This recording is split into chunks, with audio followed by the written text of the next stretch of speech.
तीर्थनायकं बालानां हितबुद्ध्याहं प्रेरितोऽद्यथागमं करोमि वर्णनं किञ्चित् कर्मणां हतशर्मणां। सरस्वती नमस्तुभ्यं वरदे कामरूपिणि विद्यारंभं करिष्यामि सिद्धिर्भवतु मे सदा। आसम जिनवानी माता की जय। करुणानियोग ग्रंथ राज की जय। कल जो अपने सबके मन में चल रहा था कि निद्रा निद्रा प्रचला प्रचला ये क्यों आया, आप लोग को सुना रही हूँ, ध्यान से सुनिएगा। ताड़पत्रीय मूल गोमट सार कर्मकांड से उद्धृत सूत्र, यानी इसके पहले कर्मकांड नहीं था। सबसे पहले कर्मकांड ताड़पत्र पर लिखा गया था। उस ताड़पत्र पर क्या लिखा गया था वो आप लोग को सुना रहे हैं। नाना वर्णीयम दशनावर्णीयम वेदनीयम मोहनीयम आउगम नामम गोदम अंतरायम चेयी तथ नाना वर्णीयम पंचविहम आभिनिवोहि सुध ओहि मन पज्ज नाना वर्णीयम केवल नान वर्णीयम चेयी। अब आगे हम लोग के काम की चीज आ रही है। दंशना वर्णीयम नव विहम थीन गिद्धि निद्दा निद्रा पहला पहला निद्दा यह पहला यह चक्षु अचक्षु ओहि दंसना वर्णीयम केवल दंसना वर्णीयम चेयी। क्या मतलब, यहाँ पर क्या है, हम लोग खाली अपने को निद्रा से मतलब है। यहाँ निद्रा का क्या दिया गया है, क्योंकि सबसे पहले स्थान गृद्धि निद्रा की बंध विच्छुत्ति होती है, उसके बाद निद्रा निद्रा की होती है, फिर प्रचला प्रचला की, निद्रा प्रचला की विच्छुत्ति 12वें गुण स्थान में होती है। हम लोगों ने जाना था कि प्रचला सबसे कम नींद वाली को, जब जो बिल्कुल स्वान निद्रा जिसको कहते हैं वह प्रचला है। कल शंका ये उठी थी कि अगर ये प्रचला कम है तो निद्रा पहले क्यों आई। कल चिंतन यही था कि आरोह, बोलने में आरोह रहता है, शायद सूत्र में होने से इस तरह का दिया गया है, और शायद यही बात है जब सूत्र रूप में पिरोया गया उसको अथवा गाथा रूप में पिरोया गया उसको, तो जबकि कर्म कांड की गाथा में तो उसी तरह से है जिस तरह से इसमें है। जैसे देखिए आपको सुना देते हैं। सबसे पहले स्थान गृद्धि के बारे में कोमटसार कर्मकांड में बता रहे हैं। थीनुदये नुट थीनु युदे नट्ठ विद्ये सोवदि कम्मम करे दिज पदिय निदानी हुदये नय न दिठी मुग्घादिसु सक्को। इसमें सबसे पहले जो गाथा आई स्थान गृद्धि के लिए आई कि इसमें उठ नहीं सकता है। फिर दूसरी पंक्ति में निद्रा निद्रा का आया। अब दूसरे जो गाथा में कह रहे हैं आचार्य, पहला पहलुदये नय बहे दिलाला चलंती अंगाइम निहुदय गच्छन्तो ठाई पुनो बस सही पड़े। अब उस निद्रा निद्रा के बाद इसके बारे में बोल रहे, पहला पहला उदय न प्रचला प्रचला के उदय से। फिर उसके बाद बोल रहे हैं निद्रा के उदय से निहुदये गच्छन्तो निद्रा के उदय से। फिर आगे क्या करें, पहलू उदय ने ये जीवो, तीसरी गाथा में कहते हैं कि प्रचला के उदय से, यानी क्रम क्या बना, स्थान गृद्धि, फिर निद्रा निद्रा, फिर प्रचला प्रचला, फिर निद्रा, फिर प्रचला। तो जो मूल ग्रंथ है कोमटसार जी का मूल ग्रंथ ताड़पत्री हो, चाहे हम लोग अभी स्वाध्याय कर रहे हैं वो हो, सब में इसी तरह से क्रम है। फिर इसमें क्रम क्यों ऐसा दे दिया गया, अथवा तत्वार्थ सूत्र में क्यों ऐसा क्रम दे दिया गया, तो ये गाथाएं प्राकृत भाषा में है। सूत्र वो जो है उमा स्वामी जी का, वो संस्कृत भाषा का सबसे पहला ग्रंथ है अपने जैन धर्म का। तो संस्कृत का एक अवरोह आरोह का एक विधान होता है, तो वहां चूंकि बोलने में ठीक रहेगा निद्रा निद्रा प्रचला प्रचला प्रचला, उस हिसाब से दे दिया गया है। लेकिन वास्तव में सबसे शुरू में उल्टे क्रम से आया है। इसमें सबसे पहले स्थान गृद्धि, फिर निद्रा निद्रा, फिर प्रचला प्रचला, फिर निद्रा, फिर प्रचला। प्रचला के बारे में इसमें कहा जा रहा है। आचार्य नेमिचंद्राचार्य हमें कह रहे हैं कि यह स्वान निद्रा के समान है, अन्य सभी निद्राओं की अपेक्षा अल्प घातक है, क्योंकि ये आत्मा के गुणों का बहुत देर तक घात नहीं कर पाती। कुछ जागता सा कुछ सोता सा आदमी रहता है। जिस तरह से कुत्ते को आहट होती है, एकदम से खड़ा हो जाता है, फिर आहट खत्म हो जाती है, वापस सो जाता है, हल्की सी भी आहट होती है, फिर वो एकदम से जग जाता है। तो उसी तरह ये इस निद्रा में भी इसी तरह का होता है, आदमी जागता सा रहता है। निद्रा जिस समय निद्रा का उदय आता है अथवा निद्रा का उदय आता, उस समय आत्मा के गुण बिल्कुल ही कहते हैं कि सोया हुआ आदमी तो मृत समान है। इसलिए सम्यक दर्शन की जब शर्तें आचार्य ने रखी, संगी, पर्याप्तक, साकारोपयोगी, जागृत, एक शब्द ये दिया उसमें, जागृत यानी जागा हुआ, सोया हुआ नहीं। तो ये प्रचला नींद कुछ जागी हुई सी है, बहुत हल्की नींद है, इसलिए इसमें और कुछ वहां को नहीं लगेगा। जैसे हम लोग व्याकरण के नियम से जानते हैं, जो पूज्य रहता है अथवा अल्प अक्षर वाला रहता है वो पहले लिखा जाता है। जैसे दूसरे अध्याय में पहला सूत्र है, औपसमिक छाई को भावो। वहां शिष्य ने शंका उठाई कि छाई सम्यक दर्शन पूज्य भी है और अल्प अक्षर भी है, फिर आपने औपसमिक पहले कैसे दिया? तो वहां आचार्य ने इस व्याकरण के नियम का उल्लंघन भी होता है, इसके कई हेतु होते हैं। वहां पर हेतु आचार्य ने ये दिया, अनादि मिथ्या दृष्टि को सबसे पहले औपसमिक सम्यक दर्शन होता है, इसलिए औपसमिक सम्यक दर्शन से, या वहां तो भाव की बात है, औपसमिक सम्यक दृष्टि के औपसमिक भाव होते हैं, तो इसलिए सबसे पहले औपसमिक भाव से परिचय कराया गया। यद्यपि छाईक में अक्षर भी कम है और पूज्य भी है।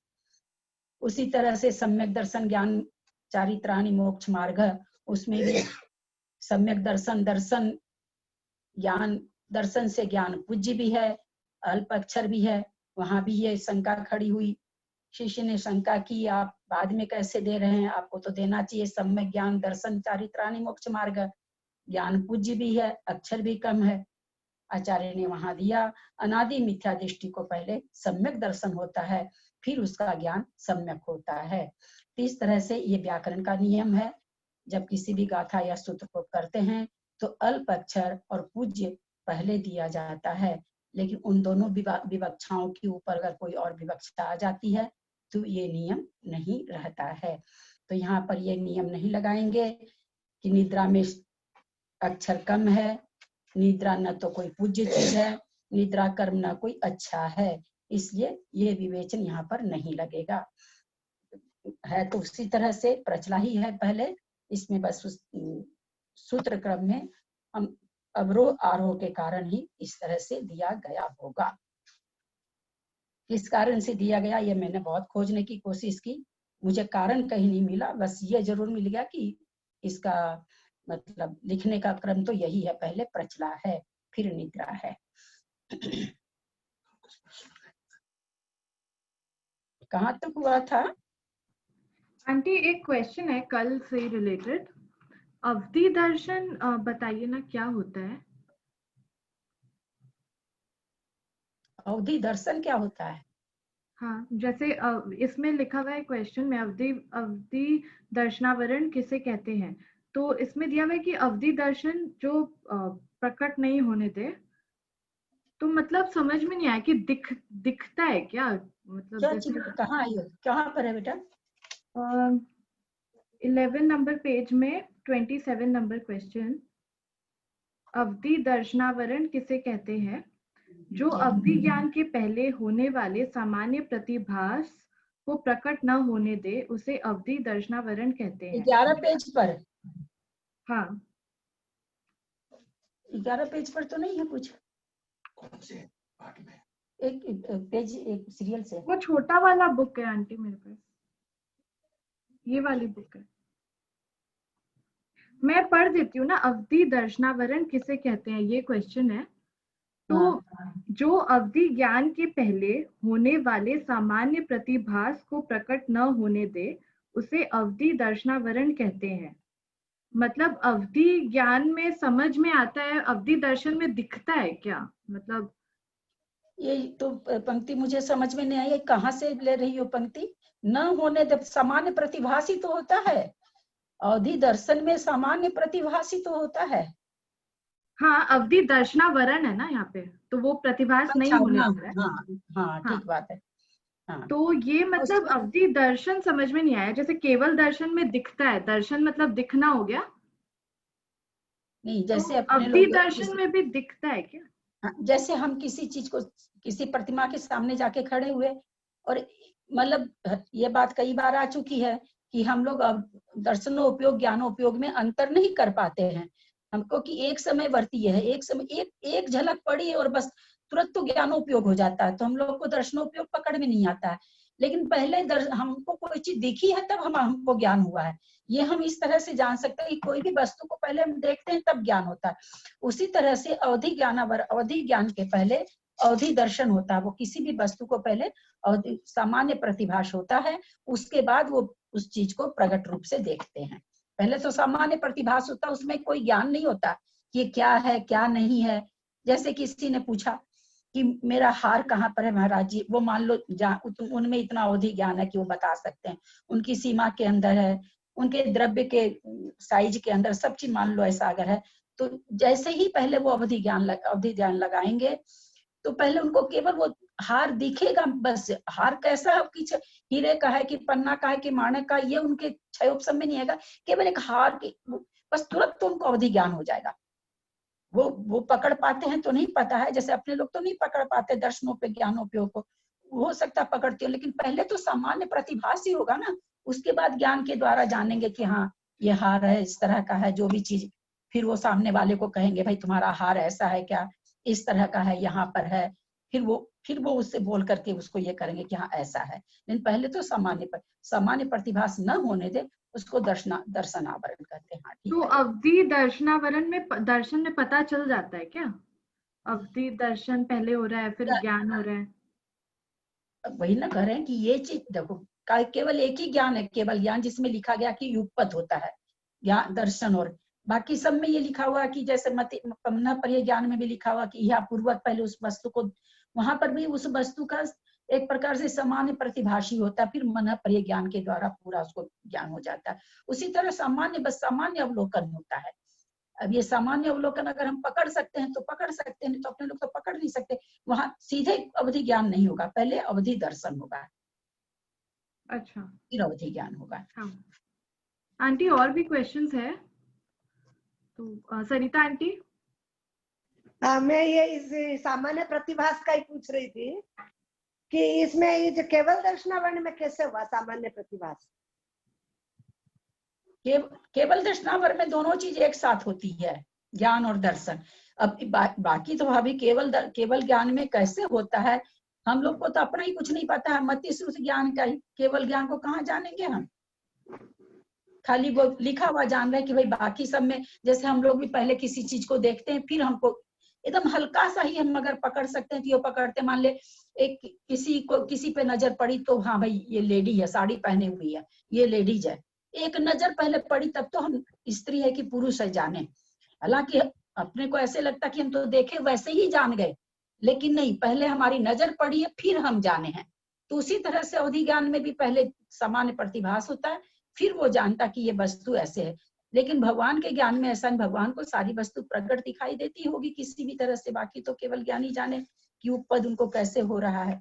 अपने ये अपने ज्ञान का विषय नहीं ना है, क्योंकि हमारे तो अपने ही ज्ञान का पहले दर्शनोपयोग होता है फिर ज्ञानोपयोग होता है, यही हम नहीं पकड़ पाते, अपना ही नहीं पकड़ पाते हैं, भगवान का क्या पकड़ेंगे। ठीक। कुसुम आंटी। नहीं हनी, वो मैं बता रही थी दर्शनावरणी में तो बार बार वो ज्ञान दर्शनावरण बोल रहे थे, मतलब आवरण का नहीं पकड़ पा रही थी, इसलिए मैं बोल रही थी कि ये है उनको बोलो, ये अवधि दर्शनावरण है ना, पर सामान्य प्रतिभास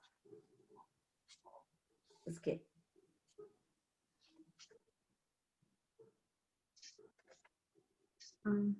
मंजू आंटी। अच्छा, जय जिनेन्द्र ललिता जी। तो मैं जय ये बोल जिनेन्द्र। रही थी कि जैसे मति ज्ञान में भी तो पहले सामान्य जैसे अवग्रह होता है ना, जैसे व्यंजनावग्रह, वो भी सामान्य प्रतिभास होता है ना उसमें, पर वो इंद्रियों के द्वारा होता है और अवधि ज्ञान में बिना हाँ इंद्रियों के द्वारा होगा। हाँ, बिना इंद्रियों के द्वारा होता है। तो पर उसमें भी सामान्य प्रतिभास हुआ, परंतु हाँ, उसमें उसमें तो सब। चक्षु है तो समझ हाँ में आ जाता है, इसमें हाँ, समझ में नहीं आ रहा कि क्या होता है। वहां भी अपन को कहाँ पकड़ में आ रहा कोई चीज इतनी, क्योंकि इतना क्षणिक, इतना एक समय वर्ती दर्शनोपयोग ज्ञानोपयोग है कि अपन नहीं पकड़ पाते हैं कि हमको पहले दर्शनोपयोग हुआ उसके बाद ज्ञान होगा। अपने लोग को लगता है कि हम तो देखे और जाने, दोनों काम हमारा एक साथ हुआ है। पकड़ में अपने लोग को कम होता है। हाँ, परंतु उसमें यह बता देते हैं ना कि वो चक्षु से नहीं होता है, बाकी की 4 इंद्रियों से होता है, तो अपन को थोड़ा सा समझ में आता है। लेकिन अवधि दर्शन में और अवधि ज्ञान में सामान्य प्रतिभास क्या चीज से होता है? दोनों तो आत्मा से ही होता है। हाँ, दोनों ही वो आत्मा से होता है सब। तो नहीं, किसी भी चीज को पहले देखेंगे तब तो ज्ञान होगा। पहले हाँ, देखने वही। किसी भी चीज को पहले देखेंगे तब ज्ञान होगा, उसके हाँ, बाद ही बोलेंगे। तो जो भी ज्ञान है, ये चारों ज्ञान है, इनमें दर्शन पहले है, ज्ञान बाद में है। और केवल ज्ञान के लिए कहा गया कि भगवान का दोनों युगपत होता है। हाँ। तो मैं यही सोच बोल रही थी कि मति ज्ञान में भी जैसे अवग्रह होता है, वैसे अवधि ज्ञान में भी पहले दर्शन होता है, ऐसे है ना? ठीक ठीक। हीरा आंटी। हाँ हाँ ललिता जी, जय जिनेन्द्र। जैसे केवल ज्ञान में युगपत बताया, तो इसमें यहाँ ये बोलने का क्या मतलब हुआ कि ज्ञानावरण केवल केवल दर्शनावरण का प्रतिभास नहीं होने देना? ये केवल ज्ञान में ऐसे क्यों बोला गया? क्योंकि केवल ज्ञान में बोलते हैं कि दर्शन और साथ ही होता है ना ज्ञान। हाँ जी। तो ये क्यों बोला गया? इसका पर्पज क्या है फिर बोलने का? क्या चीज? क्या आप क्या केवल दर्शनावरण हाँ, केवल ज्ञान के साथ होने वाले सामान्य प्रतिभास को प्रकट न होने देना। तो ये ये चीज जो यहाँ, पीछे जो आया था। हाँ ये इसमें 28 नंबर में। हाँ हाँ, तो ये उस समय भी शायद आप ही ने उठाया था क्या? मैंने उस समय समझाया था ना। 1 मिनट, कहाँ पर है ये? 28 नंबर पे चल, 28 नंबर क्वेश्चन, वही 11 दूसरे- नंबर पेज पे है, 28 नंबर क्वेश्चन।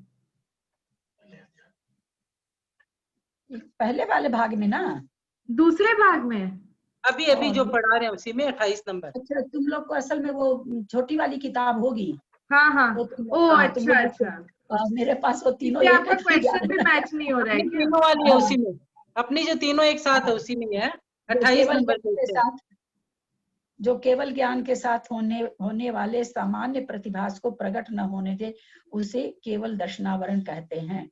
तो यहाँ पर आप कह रहे हैं कि क्यों दिए? इन्होंने तो केवल दर्शन की एक परिभाषा दी कि केवल दर्शन है क्या चीज, तो उसकी एक प्रतिभास न परिभाषा होने दो, न हाँ होने दो क्यों लिखा?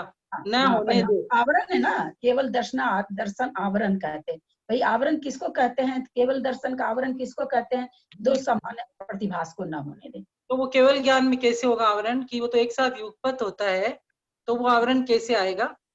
तो केवल ज्ञान, केवल दर्शनावरण की परिभाषा बता रहे हैं, वो ये नहीं कह रहे हैं कि केवल अच्छा ज्ञान के साथ ये होगा ही। केवल अच्छा, दर्शनावरण की एक परिभाषा बता रहे हैं कि केवल अच्छा दर्शनावरण किसको कहते हैं। ठीक है, ठीक आंटी है। ये जैसे है केवल ज्ञानावरण, जो दोनों आवरण है, ज्ञानावरण का केवल में और दर्शनावरण का केवल में, तो ये दोनों एक साथ ही हटता है। हाँ, दोनों वही है। युगपत है, हाँ क्योंकि वो होता है ना, एक ही साथ तो प्रकृति क्षय हो रही है ना। 12वें गुणस्थान में एक ही साथ क्षय हो रही है, 5 हाँ। ज्ञानावरणी 4 दर्शनावरणी, तो एक ही साथ केवल ज्ञान और केवल दर्शन प्रकट हो रहा है, क्योंकि प्रकृति एक ही साथ क्षय हो रही है। उसमें समय भेद नहीं है, जैसे अपूर्वकरण गुणस्थान में है ना भाई, पहले भाग में इतनी हुई, 9वें गुणस्थान में पहले भाग में इतनी विच्छुद्धि, दूसरे भाग में इतनी, तीसरे भाग में इतनी, वैसा वहां पर 12वें गुणस्थान में नहीं हो रहा है। एक साथ ज्ञानावरण दर्शनावरण 16 प्रकृति एक साथ क्षय को प्राप्त हो रही है। अच्छा आंटी, एक और क्वेश्चन है, जैसे ये आवरण का बात है ना, जैसे जो आवरण है, अवधि दर्शनावरण जो है, वो मतलब दर्शनावरण का आवरण अवधि ज्ञान में और अवधि ज्ञान में जो आवरण है ज्ञानावरण का, दोनों का सेम ही होगा क्या? मतलब हटेगा तो दोनों एक ऐसा हो सकता है क्या कि अवधि दर्शन ज्यादा हो, अवधि ज्ञान कम हो? ऐसा थोड़ी नहीं, ना होगा। अवधि दर्शन दर्शन कोई भी ज्यादा नहीं होता है, दर्शन सब एक समयवर्ती होता है, नहीं तो फिर तुरंत वो ज्ञान हो जाता है ना। दर्शन किसी चीज को आप 5 मिनट देखे तो ज्ञान में बदल जाता है ना।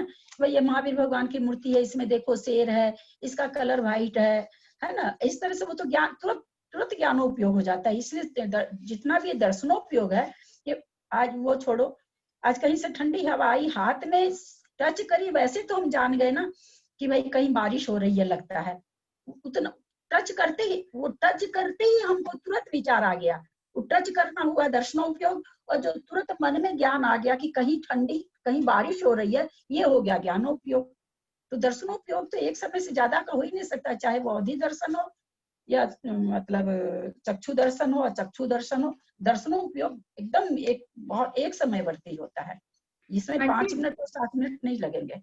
जैसे अभी आपने एग्जाम्पल दिया ना, वो हीरा का मतलब वो नेकलेस था, तो वो नेकलेस जैसे अवधि दर्शनावरण में उनको दिख गया, पर वो पता नहीं कर पा रहे ज्ञान से कि वो क्या चीज का है। वैसे होता है क्या?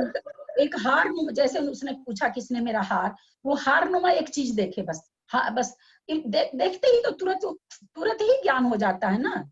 जैसे ही दिखा अच्छा। ज्ञान हो जाता है ना। असल में समय भेद नहीं है इसमें, एक समय में तुरंत हो जाता है, वो समय पकड़ में नहीं आता है। कोई पकड़ना चाहे, जैसे आज हम लोग कहीं नई जगह जाएं, वहां जाके किसी चीज को देखें, अपने सोचे कि पहले हम देखे हैं कि पहले गया, तो हम नहीं पकड़ सकते। हमको तो लगेगा हम देखे, जैसे हमको ज्ञान भी हो गया। देखते ही तो ज्ञान हो जाता है, अपने को यही लगता है कि हम तो जैसे देखते हैं वैसे ज्ञान हो जाता है, लेकिन पहले देखे तब ज्ञान हुआ। हम लोग ऐसे घटा सकते हैं खाल के, नहीं पहले तो मेरी दृष्टि गई है, उसके बाद मेरे को हुआ कि हाँ भाई ये जो मूर्ति सी बनी है, ये लड़की की मूर्ति बनी है कि पुरुष की है, उसके बाद ध्यान गया। लेकिन पहली नजर, लेकिन वो नजर हमारी पकड़ में नहीं आती, हम तो जैसे ही देखे वैसे हमको पता चल गया कि ये तो किसी औरत की मूर्ति बनी हुई है, ये तो किसी पुरुष की मूर्ति बनी हुई है। तुरंत देखते ही तो हम जान जाते हैं ना, तो हमको पकड़ में नहीं आता। लेकिन वास्तव में तो पहले हम देखे हैं उस वस्तु को, फिर हमारे ज्ञान में आई है। फिर और उसको अगर डिटेल में जानना है तो ज्ञान काम आता है ना, अवधि ज्ञान है फिर। वो सारा डिटेल में क्या, शुरू से बस अवधि ज्ञान ही हो जाता है। जितना जानते जाओगे जितना जानते जाओगे उतना अवधि ज्ञान है। और श्रुति ज्ञान भी तो हम लोग इसी को कहते हैं ना भाई, कि मति ज्ञान के द्वारा जाने कोई वस्तु को। फिर जैसे एक मंदिर में गए, एक बुक रखी थी, अभी कुछ भी ज्ञान नहीं हमको कि क्या होता है। हमने दिखा, हमको लगा कि ये तो कोई पूजा की बुक है। एक दर्शन पर एक नजर पड़ते ही, हालांकि वो नजर हमारी पकड़ में नहीं आ रही है, लेकिन अब उसको खोल करके भाई इसमें कौन कौन सी पूजा है, यह किस पंथ किस धर्म की है, भाई रामायण है कि जैन रामायण है कि तुलसीदास रामायण है, ये विशेष ज्ञान होना, उसको खोल के देखना। तो कोई जैन पूजा की किताब है, इसमें इस भगवान की पूजा है, ये देवसास गुरु की पूजा, इस तरह से और विशेष विशेष विशेष जानना, ये क्या कहलाएगा? श्रुति ज्ञान होगा, क्योंकि श्रुति ज्ञान की परिभाषा यही है, मति ज्ञान के द्वारा जाने गए वस्तु को विशेष जानना श्रुति ज्ञान है। तो जितना जितना वो श्रुति ज्ञान तुम्हारी क्षमता हो जितना बढ़ाओ, सारी पूजा याद कर लो, सारी पूजा का पेज याद कर लो, सारी कौन कौन सी पूजाएं हैं क्रम से, सारी क्रम पूजाएं, सारी क्रम से पूजा का नाम याद कर लो। ये सब क्या है? ये श्रुत ज्ञान का विस्तार हो गया। कुसुम आंटी। ललिता जी, हम ये बोल रहे हैं कि हमको लगता है सामान्य आभास जो भी होता है प्रतिभास, उसमें तो आकार आ जाएगा तो अवग्रह में चला जाएगा वो तो, क्योंकि दर्शन तो निराकार है ना, दर्शनोपयोग जितना भी है वो निराकार है और ज्ञान का साकार है। तो अवग्रह के पहले जो हमें आभास होता है वो वस्तु तो दिखने से तो निराकार हुई नहीं। वो एक आभास आत्मा का स्वभाव है, उसमें अपने आप ही आभास होने लग जाता है। जैसे ही वस्तु पर होते ही तो वो ज्ञान में चला गया, वो अवग्रह में चला गया। तो वही तो इसको उस समय से कह रहे हैं कि भाई हम लोग तो पकड़ ही नहीं सकते, नजर पड़ी वैसे पकड़ तो नहीं ज्ञान हो सकते, जाता है। वो आत्मा में और बिना इंद्रियों के होता है वो दर्शन जो होता है। अवधि दर्शन की बात नहीं, हम लोग भी किसी चीज को कोई भी देखते हैं दर्शन की बात तो है, ज्ञान देखने के की, बाद दर्शन हमको की। ज्ञान हो जाता है, तो हमको ये हाँ, महसूस ही नहीं होता कि मैंने पहले देखा, क्योंकि दर्शनों को हम लोग के पकड़ में नहीं आ सकता है, नहीं आ सकता है। अवग्रह के पहले की अवस्था है, वो आत्म स्वभाव में अपने आप ही आभास होता है, उसका प्रतिभास होता है, उसका वो निराकार है। तो दीदी ये सामान्य को आत्मा कैसे कहा, सामान्य अवलोकन को आत्मा अवलोकन? हाँ हाँ, सामान्य अवलोकन को आत्मा अवलोकन कैसे कहा? किसमें आंटी ये 29 नंबर क्वेश्चन में है। निद्रा दर्शनावरण के पहले। ज्ञान और दर्शन किसे कहते हैं? हाँ हाँ नहीं, हाँ हाँ, उसी का लास्ट मतलब वाला लाइन है ना। लास्ट लाइन है, सामान्य अवलोकन का अर्थ आत्मा अवलोकन होता है। हाँ, इन्होंने कहा ना कि वीर से, देखिए इस जितने भी बड़े बड़े कथन हैं, बड़े बड़े आचार्यों के बनाए हुए हैं। अब इन्होंने यहाँ पर ये कह रहे हैं कि श्रुत ज्ञान मति ज्ञान पूर्वक होता है, हम लोग जानते हैं। मन पर यह ज्ञान यह मति ज्ञान पूर्वक होता है। इसलिए यहाँ पर यह कहा गया कि भाई मति ज्ञान को आप मन पर यह दर्शन अथवा श्रुत दर्शन क्यों नहीं कह रहे हैं कि उसके पहले होता है। आप जिस तरह से अवधि ज्ञान में बोल दिया, अवधि ज्ञान के पहले अवधि दर्शन होता है, उसी तरह से आप ऐसे कह देते कि भाई मन परिय ज्ञान के पहले श्रुत दर्शन होता है, मन परिय दर्शन होता है। तो बोले इस कहते मन परिय ज्ञान यह मति ज्ञान पूर्वक होता है, इसलिए इसके पहले श्रुत दर्शन और मन परिय दर्शन नहीं होता। यहाँ पर यह कह रहे हैं कि सामान्य जो अवलोकन है मन परिय ज्ञान के पहले अथवा अवधि दर्शन के पहले, तो वीरसेन स्वामी सामान्य का अर्थ आत्मा कहा है। अतः उनकी कही अनुसार सामान्य अवलोकन का अर्थ आत्मा अवलोकन है, कि आत्मा से ही वो देख रहा है। जो सामान्य अवलोकन हो रहा है वो आत्मा से ही देख रहा है, वीरसेन स्वामी का ये कहना है। तुम्हारा तो इंद्रियां काम कर ही नहीं रही है ना। जो सामान्य अवलोकन हो रहा है तो वास्तव में आत्मा से अवलोकन हो रहा है। तो वीरसेन स्वामी ने तो यह कहा कि दूसरा मत भी है क्या इसमें? नहीं, वो वीरसेन स्वामी यहाँ पर सामान्य अवलोकन का एक और अर्थ बताया उन्होंने कि भाई सामान्य अवलोकन क्या है। अवधि दर्शन के पहले जो हम सामान्य अवलोकन अर्थात मन परिय ज्ञान के पहले जो इहा पूर्वक होता है, तो ये क्या है? तो कह रहे आत्म अवलोकन, ये भी आत्मा से ही वो देख रहे हैं। अवलोकन का यहाँ पर ये नहीं अर्थ लगा ले कि पहले आंख से देखे हैं और फिर वो अवधि ज्ञान उनको हो रहा है। अवधि दर्शन वो पहले आंख से किसी वस्तु, सामान्य अवलोकन सामान्य प्रतिभा से अपने लोग आंख के हिसाब में लेते हैं। वो यहाँ पर ये कहना चाह रहे हैं वो आत्मा से ही अवलोकन है। अवधि ज्ञान के पहले जो अवधि दर्शन उनका हो रहा है मुनि महाराज का, वो आत्मा से ही अवलोकन हो रहा है, न कि आंख से हो रहा है। ठीक। कुसुम आंटी ठीक है, नहीं हो गया, मैंने लोअर वापिस हटा दिया। हाँ हाँ हाँ, वही हम बोल रहे हैं कि आत्मा से ही होता है। जब भी अवलोकन कोई भी होता है वो आत्मा से पहले होता है, फिर ज्ञान काम करता है। आगे ललिता जी चलो। हाँ, क्लास कौन सा आंटी अब और तो क्वेश्चन नहीं है। आगे हाँ, क्वेश्चन ले। कहाँ से कहाँ तक पढ़े अच्छा थे? ये है ज्ञान गति तक हुआ, हाँ, स्थान वृद्धि तक हो गया। वेदनीय कर्म 35। निद्रा का शंका कल था, किसी का निकल गया होगा, शायद मंजू पाटनी जी का था कि किसका था, वो शंका निकल गई होगी कि भाई पहले क्यों नहीं दिया, इस तरह की कल शंका उठ गई थी। वेदनीय कर्म किसे कहते हैं और उसके कितने भेद हैं? जिसके उदय से आत्मा के अव्याबाध गुण का घात होता है। अव्याबाध का मतलब लगातार एक जैसा व्याबाध होता है, बाधा देना। तो जो लगातार हो रहा है उस गुण में जो बाधा डालता है उसको अव्याबाध, यानी व्याबाध सहित जो होता है उसको व्याबाध रहित होता है, उसको अव्याबाध कहते हैं। लेकिन ये किसका, कौन सा गुण का घात कर रहा है? अव्याबाध गुण का, जो कि लगातार उदय में रहना चाहिए, उसका घात कर रहा है।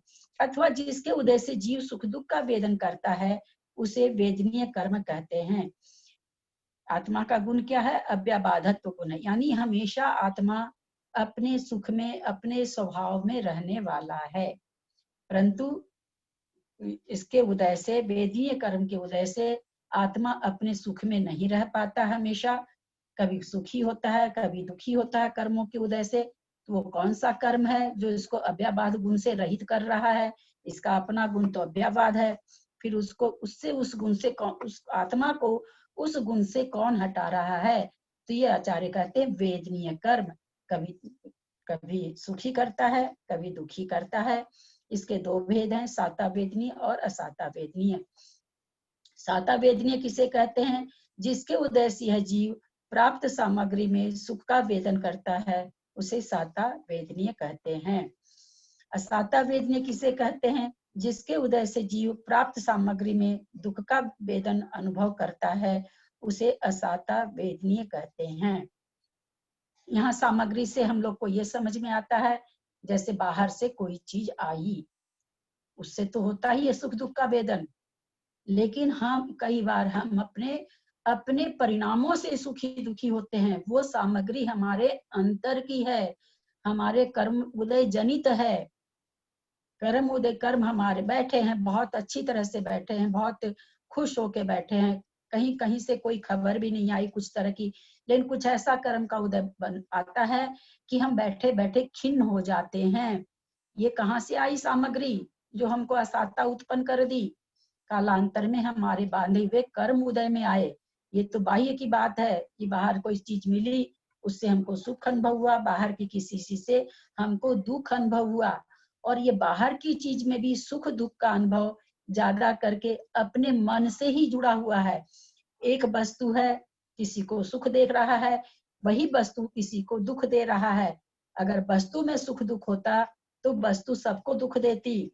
जैसे नीम का स्वभाव कड़वापन है, लेकिन ऊंट को वही मीठा बकरी को, शायद ऊंट को किसको नीम पसंद है, शायद बकरी या ऊंट जो भी, उसको वही नीम बहुत पसंद है, हमको कड़वी लगती है।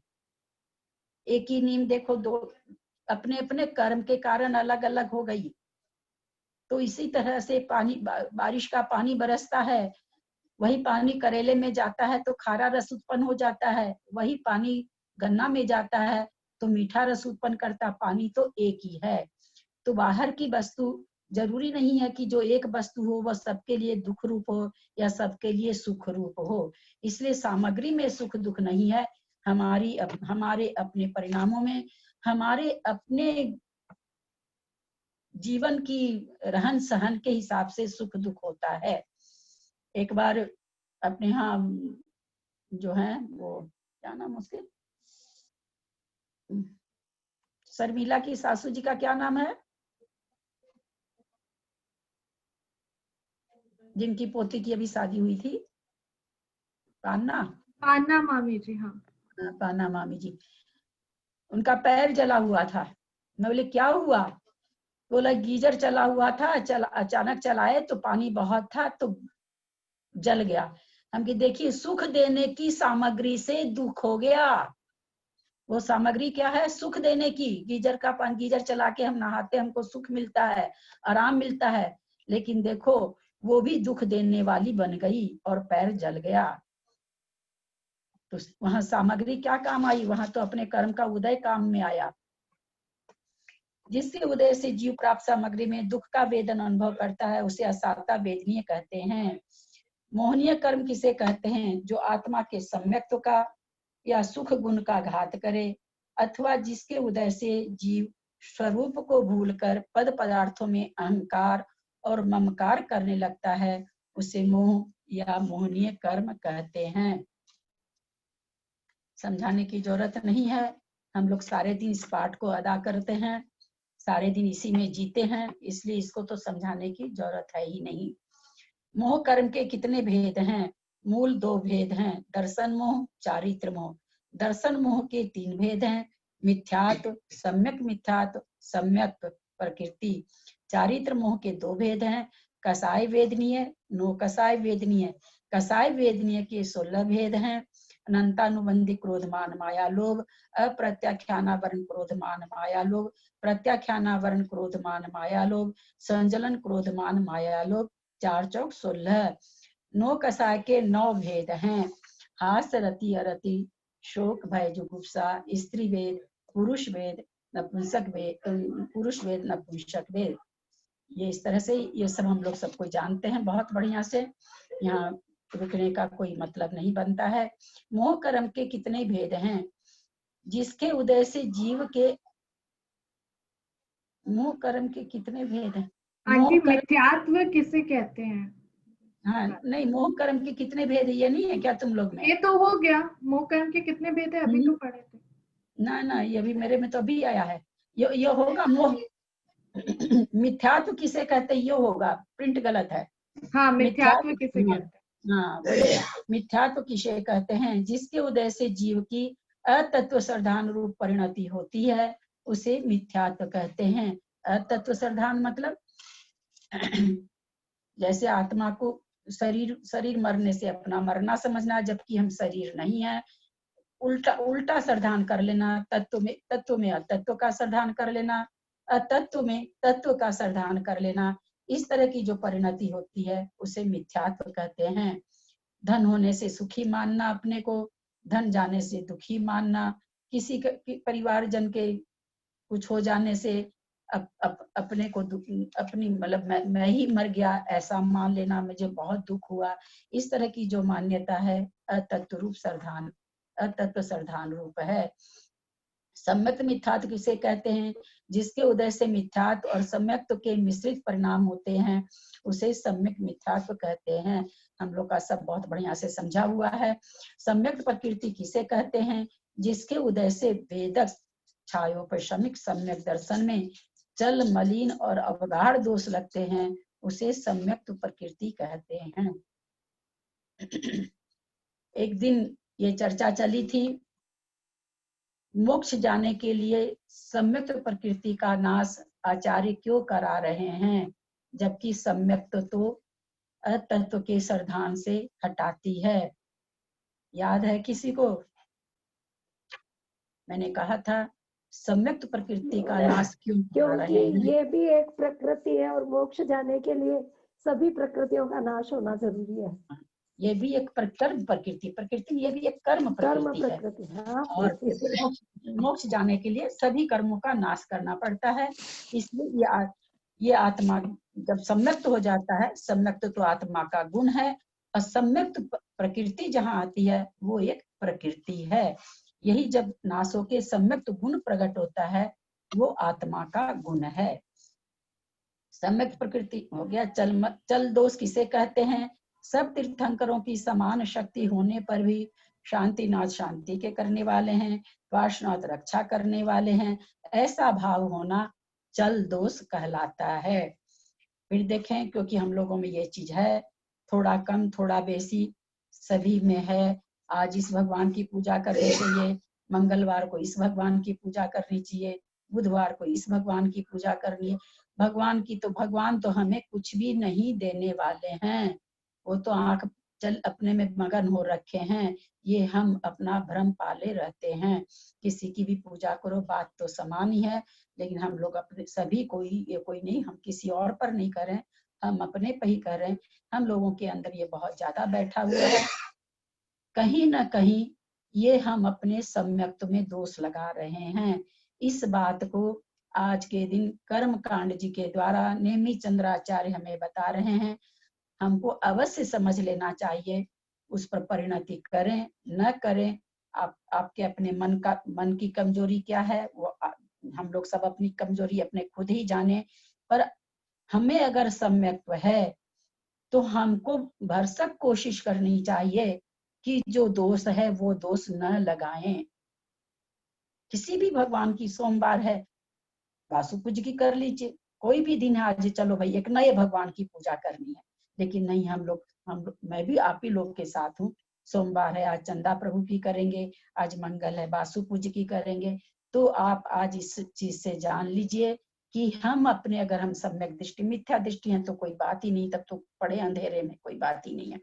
अगर खुदा न खास्ता हम सम्यक प्रकृति, हमारे छायोपशमिक सम्यक दर्शन है, होता है छूटता है, होता है छूटता है, अगर ऐसा है तो हम चल दोष लगा रहे हैं।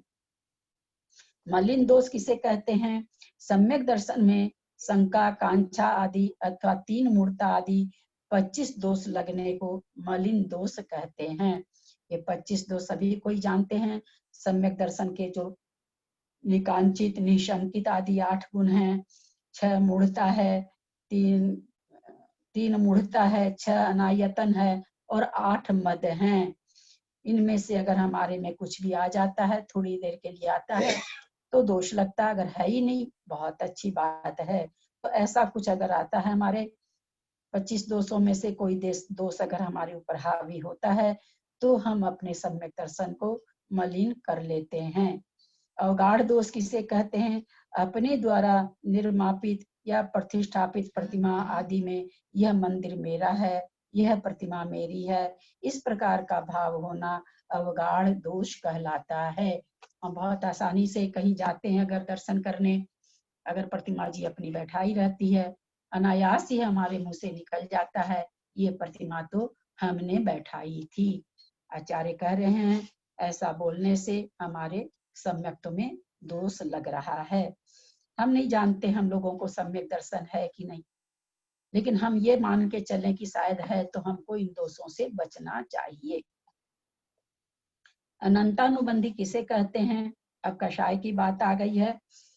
सम्यक प्रकृति चारित्र मोहनी की बात, दर्शन मोहनी की बात हो गई है, क्योंकि मोहनीय कर्म से ही सारा खेल होना है। दर्शन मोहनी आचार्य समझा दिए, अब चारित्र मोहनी हमें समझा रहे हैं। जो कसाय सम्यक्त्व को घातती है अथवा अनंत मिथ्यात्व के साथ जिसका अनुबंध संबंध हो, उसे अनंतानुबंधी कहते हैं। इसके क्रोध, मान, माया और लोभ के भेद से 4 भेद हैं। हम लोग का अच्छी तरह से परिचय है, परिचय देने की जरूरत नहीं है। वैसे कहा जाता है 6 महीना से अधिक कोई कसाय अगर रह जाती है तो वो अनंतानुबंधी है। कैसे समझे कि हमको 6 महीना से बेसी कसाय रही है? मेरा आपका झगड़ा हुआ, मैंने अपने दिमाग से निकाल दिया। मैंने एक बार आचार्य वर्धमान सागर जी से प्रश्न किया था कि महाराज जी ये वासना काल क्या? क्योंकि आत्मा तो ज्ञान स्वभावी है। किसी से मेरा झगड़ा हुआ, साल भर के बाद मिला, एक बार हो सकता है उसे देखते ही याद आ जाए कि इनसे मेरा झगड़ा हुआ था, तो क्या हमारे 12 महीना से वासना काल था? आचार्य श्री ने उत्तर दिया कि नहीं, अगर आपने उसी समय उस बात को मिटा दिया तो ये वासना काल नहीं है, क्योंकि आत्मा का स्वभाव ज्ञान स्वरूप है। इसलिए वो उस व्यक्ति को देखते ही याद आ गया कि इनके साथ मेरा ऐसा हुआ था। लेकिन अगर आप के साथ झगड़ा हुआ, आप उस दिन वो व्यक्ति आपको मिला, आपके मन में ये भाव आता कि आज मेरे को मौका मिलेगा, उस झगड़ा का बदला तो मैं आज चुकाऊंगा, आज इनको सबके बीच में ऐसे कहूंगा, इस तरह से अगर ये भाव आ जाते हैं तो इसका मतलब 12 महीने से वासना काल चल रही थी। इसलिए हम लोग इसको समझें, वासना काल किसे कहते हैं। और कोई चीज याद आ जाना, किसी का अच्छा, कोई आपके साथ अच्छा किया, कोई आपके साथ बुरा किया, इन बातों का याद आना तो हमारी आत्मा का स्वरूप ही ज्ञान स्वरूप है, उसमें याद तो रहेगा ही। तो वासना काल और इसमें याद रहने में अंतर है। अप्रत्याख्यानावरण किसे कहते हैं? जो अप्रत्याख्यान एक देश चारित्र को प्रकट न होने दे, उसे अप्रत्याख्यानावरण कहते हैं। इसके क्रोधादि 4 भेद हैं।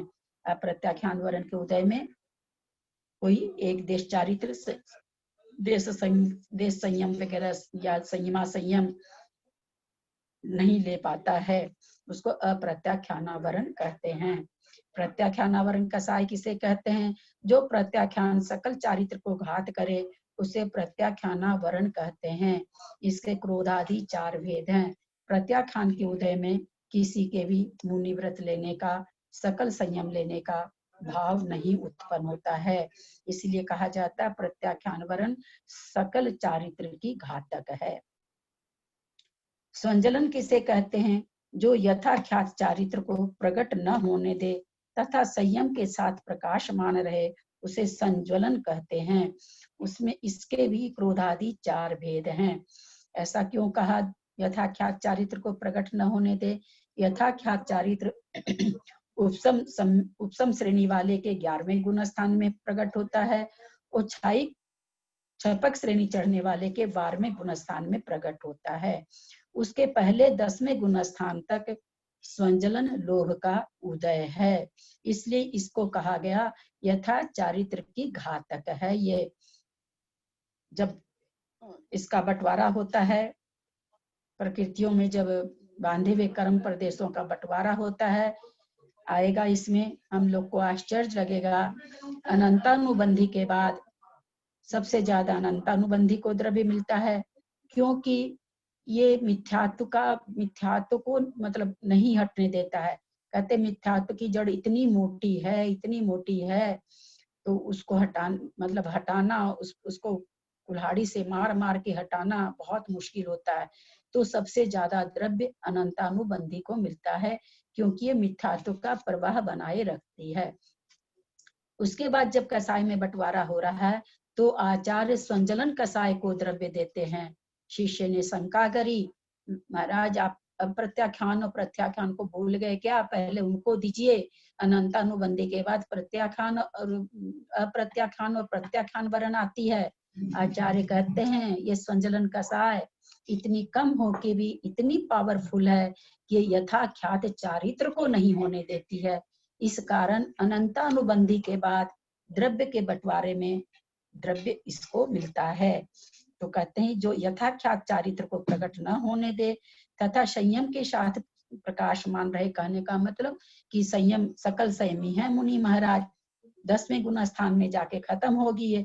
अब उस संयम के साथ ये बनी हुई है, इतने मतलब वहां पर ये बिल्कुल उसको संयम को प्रकाशमान कर रही कि मैं तेरे साथ बनी हुई हूँ, चारित्र को प्रकट नहीं होने दे रही है।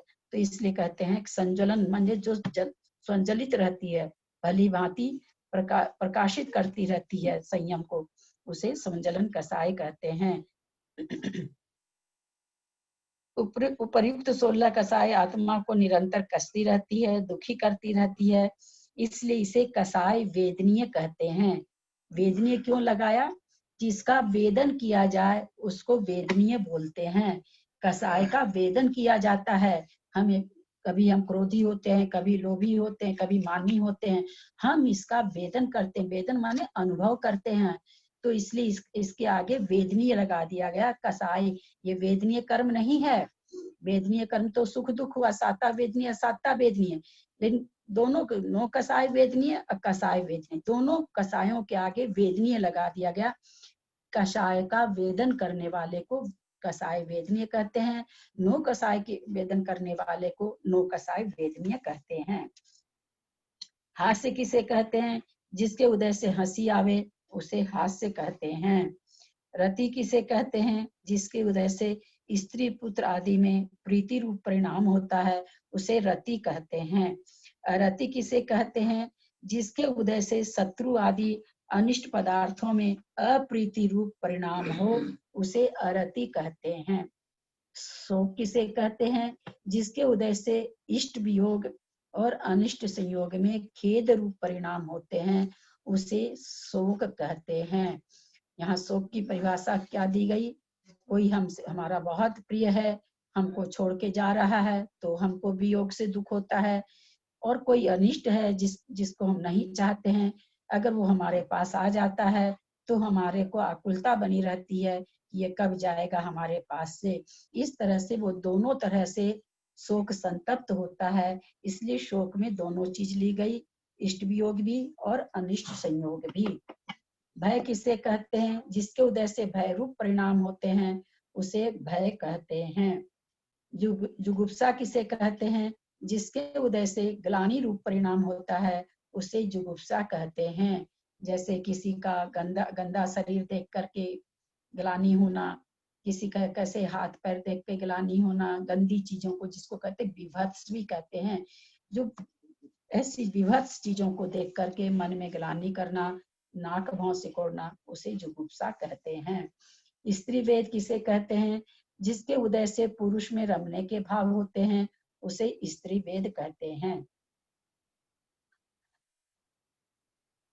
यहाँ भाव वेद, चलो। पुरुष वेद किसे कहते हैं? जिसके उदय से स्त्री से रमने के भाव होते हैं, उसे पुरुष वेद कहते हैं। नपुंसक वेद किसे कहते हैं? जिसके उदय से स्त्री तथा पुरुष दोनों से रमने के भाव हों, उसे नपुंसक वेद कहते हैं। नीचे फुट नोट देखेंगे, सर्वार्थ सिद्धि में कहा गया है कि नपुंसक वेदोदया तदुभय शक्ति विकलम। नपुंसकम अर्थात नपुंसक वेद के उदय से जो दोनों शक्तियों माने स्त्री रूप और पुरुष रूप दोनों शक्तियों से रहित है, वो नपुंसक है, यानी जिसमें न स्त्री रूप से शक्ति है कि वो संतान पैदा कर सके, और न उसमें पुरुष रूप से शक्ति है कि वो संतान पैदा कराने में सहायक हो सके। तो बोले ऐसा जो दोनों शक्ति से रहित होते हैं जो जीव, उसे नपुंसक कहते हैं।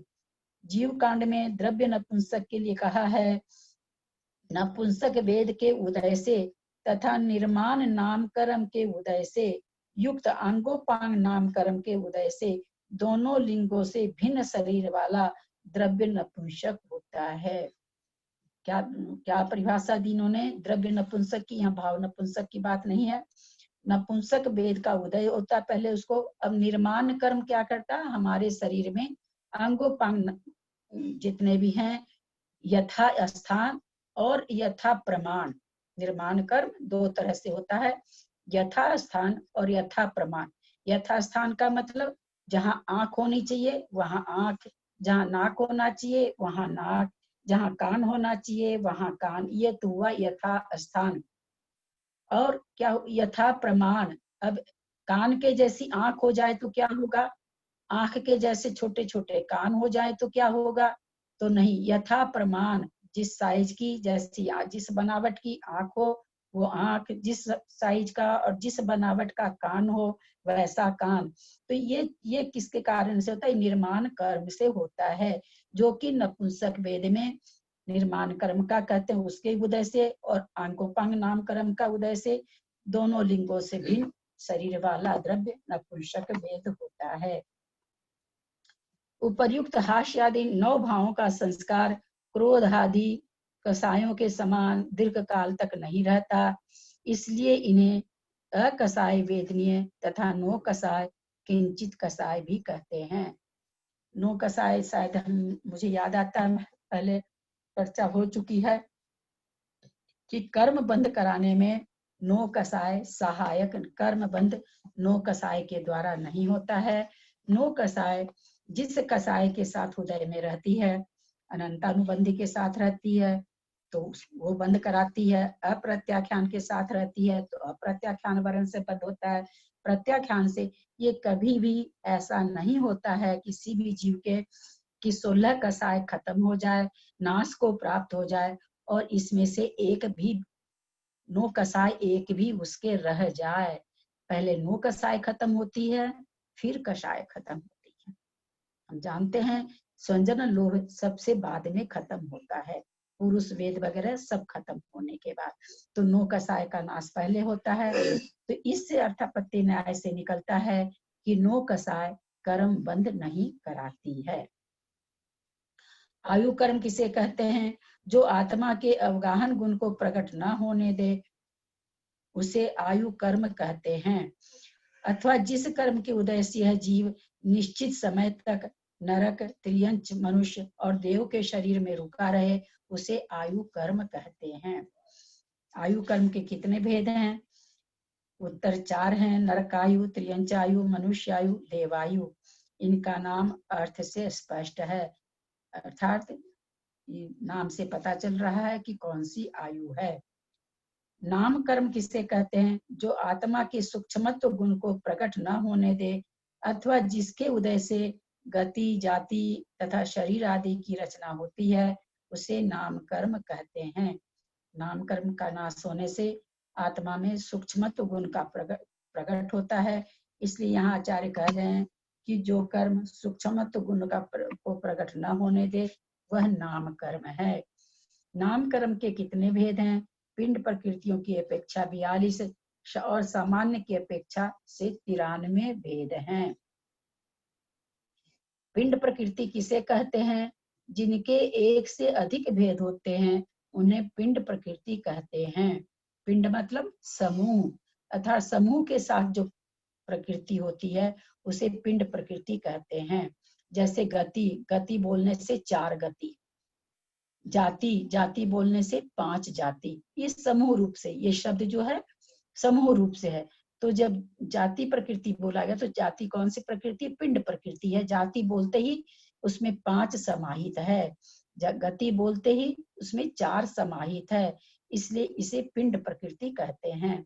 गति नाम कर्म किसे कहते हैं, जिस कर्म के उदय से जीव की नरक, त्रियंच, मनुष्य और देव रूप अवस्था हो उसे गति नाम कर्म कहते हैं। इसके नरक गति आदि 4 भेद हैं। जाति नाम कर्म किसे कहते हैं? जिसके उदय से इस जीव का 1 इंद्रिय, 2 इंद्रिय, 3 इंद्रिय, चतुर इंद्रिय, 5 इंद्रियों में जन्म हो उसे जाति कर्म कहते हैं। इसमें 1 इंद्रिय आदि 5 भेद हैं। शरीर नाम कर्म किसे कहते हैं? जिसके उदय से औदारिक, वैक्रियक, आहारक, तेजस और कारमान इन 5 शरीरों की रचना होती है उसे शरीर नाम कर्म कहते हैं। इसके औदारिक शरीर आदि और औदारिक शरीर नाम कर्म आदि 5 भेद है। अंगोपांग नाम कर्म किसे कहते हैं? जिसके उदय से 2 हाथ, 2 पैर, पीठ, छाती और सिर तथा इन 8 अंगों की तथा अंगुली, कान, नाक आदि उपांगों की रचना हो उसे अंगोपांग नाम कर्म कहते हैं। इसके 3 भेद हैं। औदारिक अंगोपांग, औदारिक शरीरांगोपांग, वैक्रियक शरीरांगोपांग, आहारक शरीरांगोपांग। इसका उदय 1 इंद्रिय जीवों को नहीं होता, क्योंकि 1 इंद्रिय जीव के कोई अंग प्रत्यंग नहीं होते हैं, इसलिए अंगोपांग नाम कर्म का उदय 1 इंद्रिय जीव में नहीं होता है। दूसरी चीज, शरीर तो 5 है, अंगोपांग 3 ही है। ऐसा क्यों?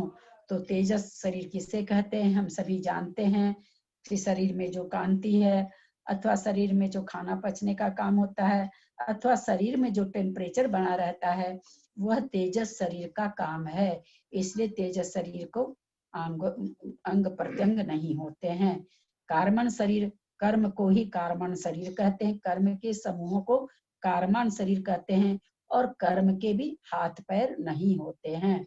तो शरीर यद्यपि 5 तरह का है पर अंगोपांग नाम कर्म 3 तरह का होता है। निर्माण नाम कर्म किसे कहते हैं? जिसके उदय से अंगोपांगों की रचना यथा स्थान और यथा प्रमाण जो भी अपने पीछे जाने थे वो उसे निर्माण कर्म कहते हैं। क्या? जिसके उदय से अंगोपांग की रचना जहाँ होनी चाहिए वहां स्थान पर और जिस साइज की होनी चाहिए उस साइज प्रमाण होती है उसको निर्माण नाम कर्म कहते हैं। बंधन नाम कर्म किसे कहते हैं? जिस कर्म के उदय से औदारिक आदि शरीरों के परमाणु परस्पर बंधन रूप अवस्था को प्राप्त हो उसे बंधन नाम कर्म कहते हैं। इसके औदारिक शरीर बंधन आदि 5 भेद हैं। जैसे बंधन नाम कर्म में क्या होता है, जैसे अपने लोग क्या बालू और सीमेंट मिला के मसाला बनाते हैं और ईंट पर ईंट जोड़ते हैं तो ईंट से ईंट का बंधन हो रहा है, केवल बंधन हो रहा है वहां पर। तो अब अपना भी जो नस वगैरह हड्डी वगैरह का जो बंधन वो बंधन नाम कर्म है। जो ऊपर से हमारी स्किन है अथवा दीवार के ऊपर जो सीमेंटेड प्लास्टर चढ़ा देते हैं वो दूसरी चीज है, वो बंधन में नहीं है, वो आगे के दूसरे नामकरण में आएगा। या जैसे तिल का लड्डू है, तिल का लड्डू बंधन है, अलग अलग तिल दिख रहा है। गोंद का लड्डू आगे का भी पढ़ लेते हैं पहले अपने लोग। संघात नामकर्म किसे कहते हैं? जिसके उदय से औदारिक आदि शरीर के परमाणुओं में परस्पर छिद्र रहित होकर मिले उसे संघात नामकर्म कहते हैं। जब नसों से हड्डियों को मसल्स को बांधा जाता है तो उसमें कहीं छेद भी रहेगा, कहीं ऊंचा नीचा भी रहेगा। जैसे दीवार उठी सीमेंट का और बालू का मसाला लगा करके ईटा लगा रहता है तो हम लोग देखते हैं उबड़ खाबड़ रहती है, लेकिन जब उस पर प्लास्टर कर देते हैं तो वो संघात नामकर्म कहलाता है। उसी तरह से हमारे हड्डी नसों आदि के ऊपर जो चर्म का चढ़ा हुआ उससे हमारे अंदर के छिद्र वगैरह नहीं दिखते हैं, ये संघात कर्म है। अगर संघात कर्म न रहे कोई भी जीव एक दूसरे को देख ही नहीं पाएगा, इतना विभत्स शरीर लगेगा कि देख ही नहीं पाएगा। तो कहते हैं छिद्र रहित जो होता है वो संघात नाम कर्म कहता है। इसलिए बंधन नाम कर्म में उदाहरण दिया जाता है तिल के लड्डू का, क्योंकि उसमें छिद्र जैसे रहते हैं, और गोंद के लड्डू का उदाहरण दिया जाता है संघात नाम कर्म में। आंटी अब क्वेश्चंस ले ले क्या? है क्या क्वेश्चन? हाँ, सरिता आंटी।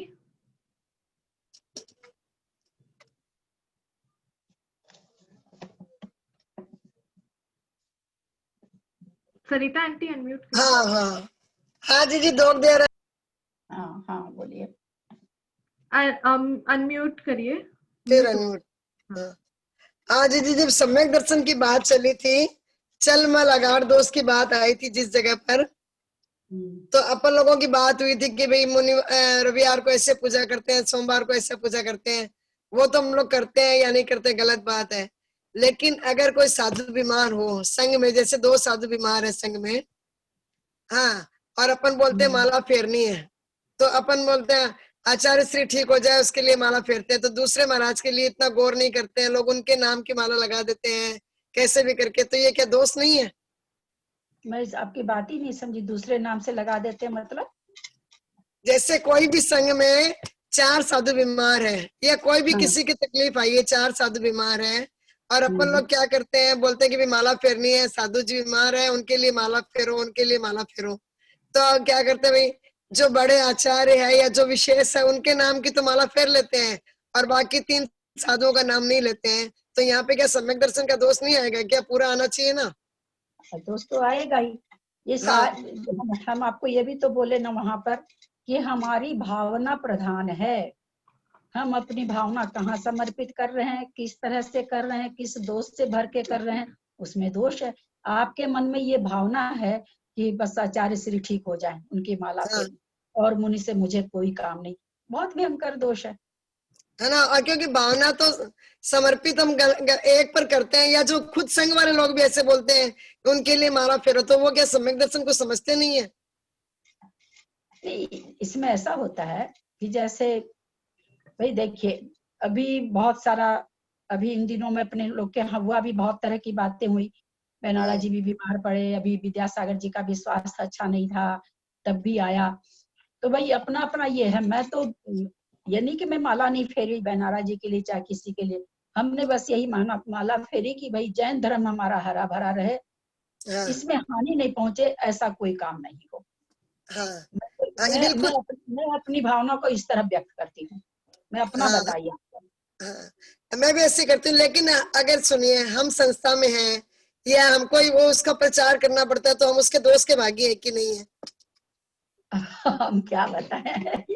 नहीं ऐसे नहीं, लोग धर्म कहाँ है, लोग कितना मतलब प्रचार में नाम में कितना उलझ गए अपन लोग, धर्म कहाँ है ऐसे बताइए। सरिता जी एक आप सुने थे कि नहीं, मैंने एक नियम सागर जी का ऑडियो भेजा था, मतलब मेरी तो उस दिन ऐसी आंख खुली उनकी एक वाक्य से।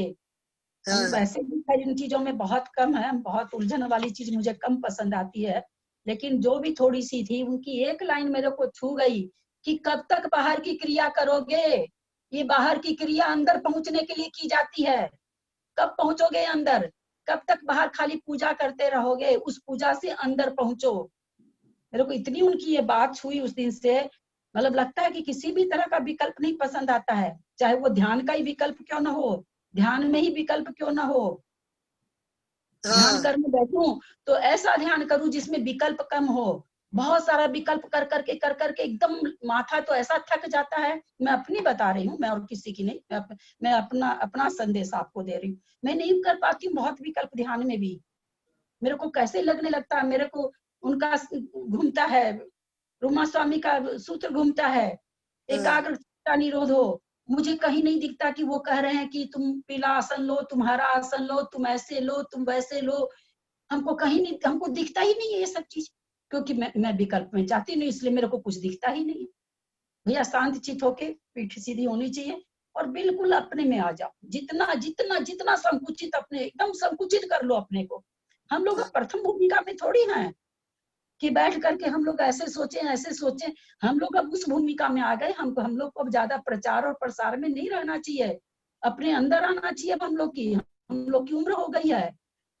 हाँ यही बात मेरे को लगता है, इसलिए मेरे को बहुत अभी मतलब ये समय आया तो बहुत ऐसा लगा कि प्रश्न पूछूं। ये कई बार एकदम फॉर्मेलिटी के लिए करना पड़ता है अपने को, ये सब है उसमें मैसेज डालना पड़ता है, करना पड़ता है। तो ये सुनिए एक बात, अगर सुनने की हिम्मत रखती हो तो हाँ विकल्पों से बचना है तो पद को छोड़ना पड़ेगा। आप ये सोचे कि हम पद भी ग्रहण करके रखें, प्रतिष्ठा भी पाते रहें, लोगों से जय जयकार भी करवाते रहें, और हम करें भी नहीं। पद के अनुसार आपको करना पड़ेगा, और वो जो भी उसका पाप या पुण्य का भागी आपको बनना पड़ेगा। उन चीजों से बचने के लिए पहले पद छोड़ना पड़ता है।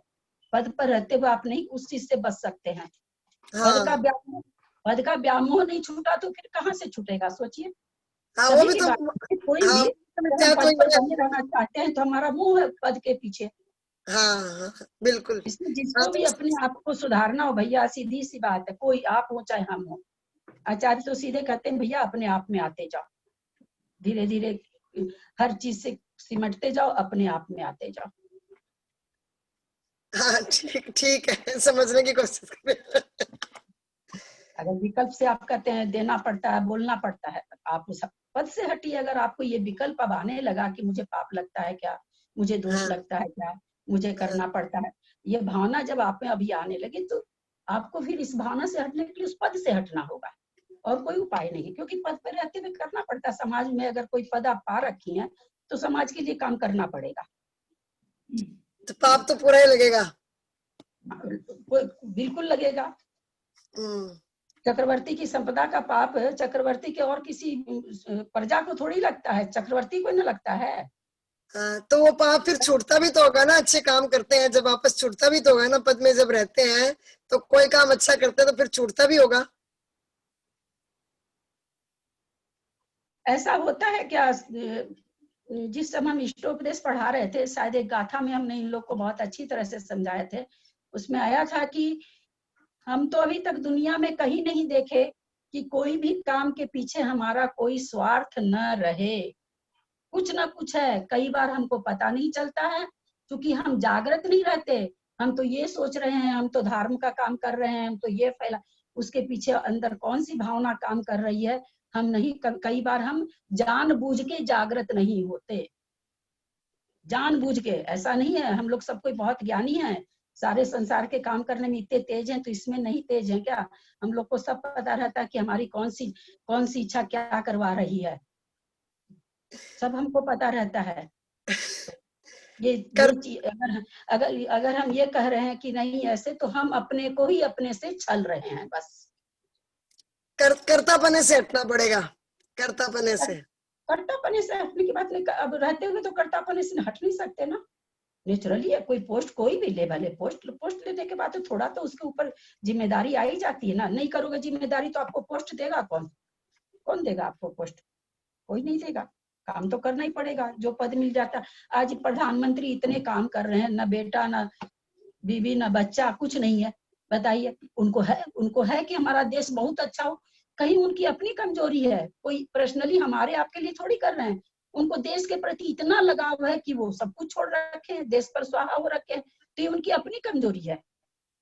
तो उसी तरह से हम लोग भी अगर कोई चीज करते हैं, किसी चीज में उलझे रहते हैं, 2-2 4-4 महीना एकदम व्याकुल आकुल हुए रहते हैं किसी चीज को करने के लिए, आई डोंट नो उसमें कितना पुण्य होता है, कितना पाप होता है, मुझे नहीं समझ। जब आचार्य ने एक लाइन लिख दी कि सुख वह है जिसमें आकुलता नहीं है, सब तरह से चारों बगल से तो आचार्य हमें समझा रहे हैं।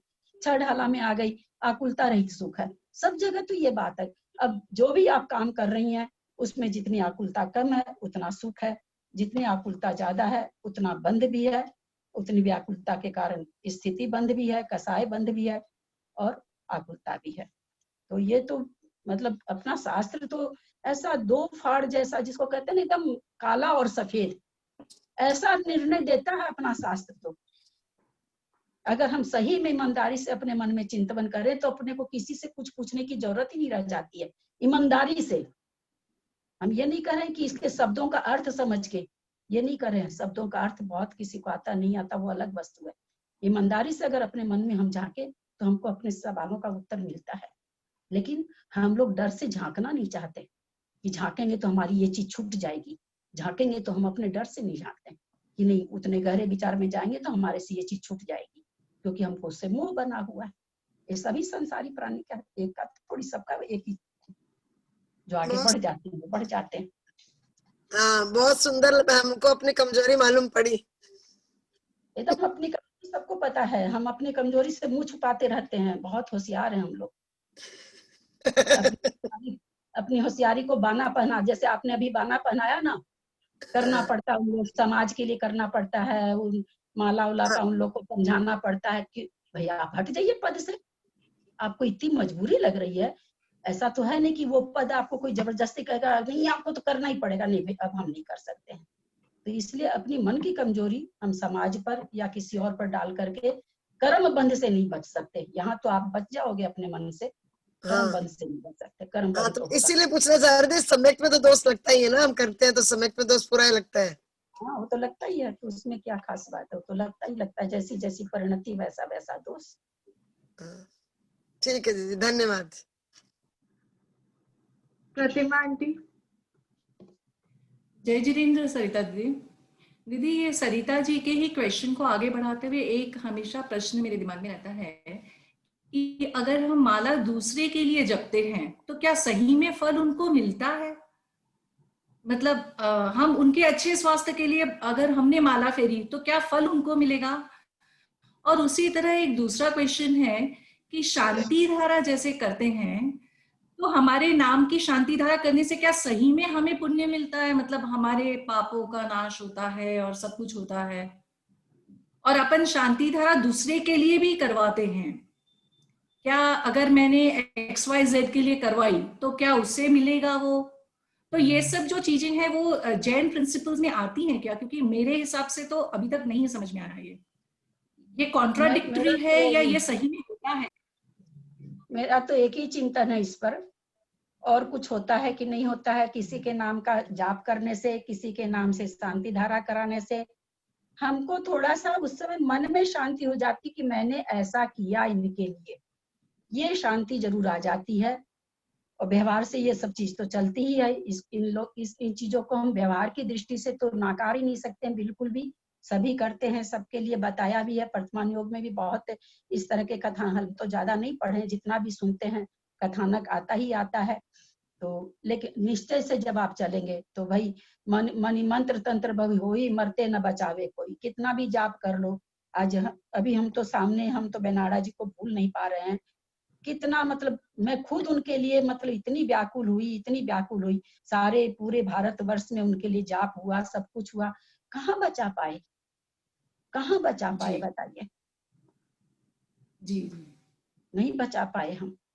लेकिन हाँ, एक अच्छी हमारा धर्म सुरक्षित रहे, हमारा भाव, हम अपनी भावना तो भाई सकते हैं ना, भावना तो भाई सकते हैं। बाकी इसका फल कितना मिलता है कितना नहीं मिलता है इसके बारे में तो कुछ नहीं कह सकते। इसका फल इतना जरूर मिलता है कि अपने मन में शांति आती है कि हाँ हमने आज नाम से शांति धारा करा दी, हमने उनके लिए 2 माला फेरी है, ये थोड़ी सी मन में शांति जरूर देता कि मैंने एक अच्छा काम किया है, किसी की भलाई के लिए कोई काम किया है, ये हमको शांति जरूर देता है। और कुछ देता है कि नहीं देता है? हाँ, क्योंकि हमने तो हमेशा मेरा अपना चिंतन है, मैं गलत हो सकती हूँ। नहीं, यहाँ ही तक ठीक लग रहा है वो, क्योंकि बाकी तो हमने जैसे हमेशा महाराज जी वगैरह से बचपन में ऐसे सुना कि भाई अगर कोई बीमार होगा तो दवा उसे ही खानी पड़ेगी, अगर बच्चा बीमार है और माँ ने दवा खाई तो वो नहीं ठीक होने वाला है। तो कर्म तो हमें ही अपने सुधारने हैं, तो उसका फल भी हम ही भोगने वाले हैं, कोई दूसरा हमारे लिए कुछ निमित्त बन सकता है, उसके अलावा कुछ भी नहीं हो सकता है।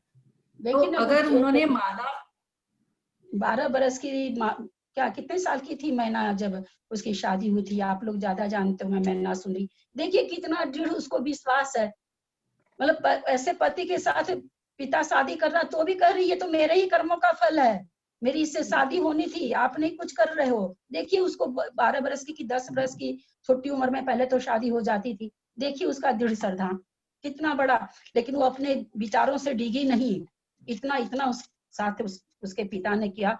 पिता के कहने के लिए सब कोई बोल रहे थे, लेकिन उसमें भी वो यही बोले जा रही थी कि नहीं मेरे भाग्य में ऐसा लिखा इसलिए पिता ऐसा कर रहे हैं, इसमें पिता का कोई दोष नहीं है।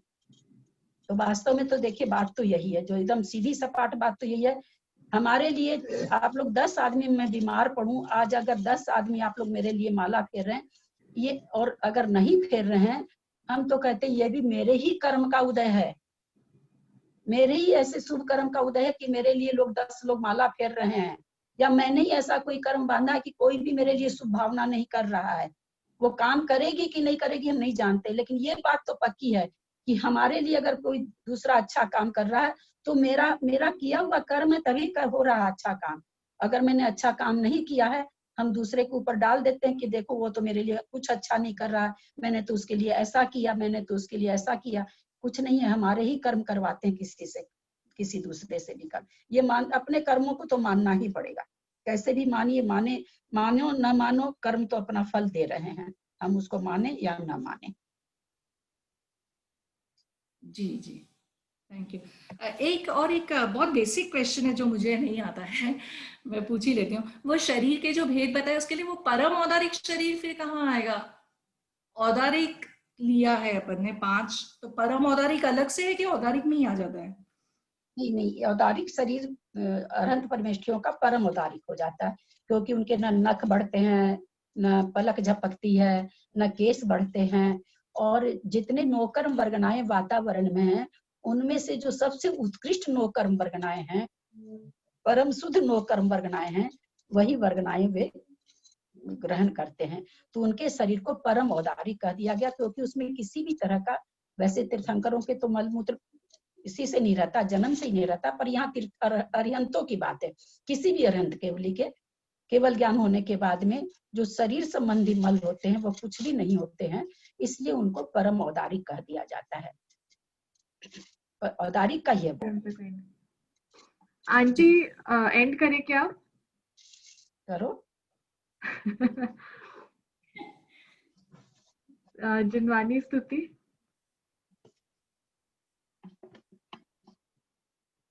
कोई कर रहे हैं? एक मिनट मैं खोल देती हूँ। कोई जिनवानी स्तुति करेंगे क्या?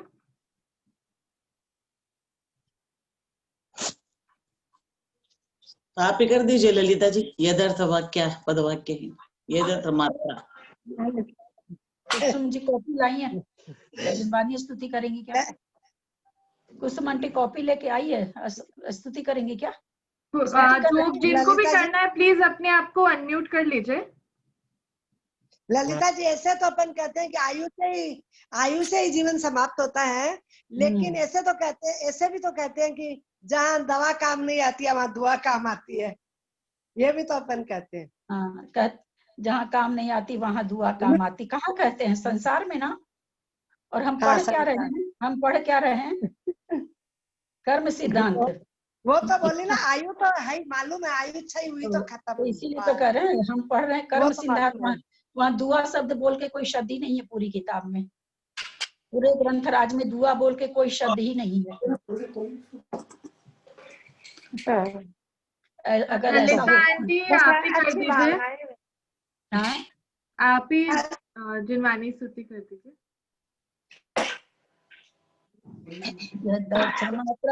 पदवाक्यहीनम् अया प्रमाद्याति किंचनोक्तम् तन्मे क्षमित्वा विदधातु देवी सरस्वती केवल बोधिलब्धिं बोधि समाधि परिणाम शुद्धि स्वात्मोपलब्धि शिव सोत्सिद्धि चिंतामणिं चिन्तितवस्तुदाने त्वामन्यमानस ममासुदेवी जावाणी के ज्ञान ते सुजे लोकालो वाणी मस्तक नमो सदा दे तूंदो हे जिनवाणी भारती तो सको दिन रे जो तेरा शरणा लिए सो पावे सुख से देव बजू अरियंत को गुरु सेवा निर्णय दया धर्म पालो सदा यही मोक्ष का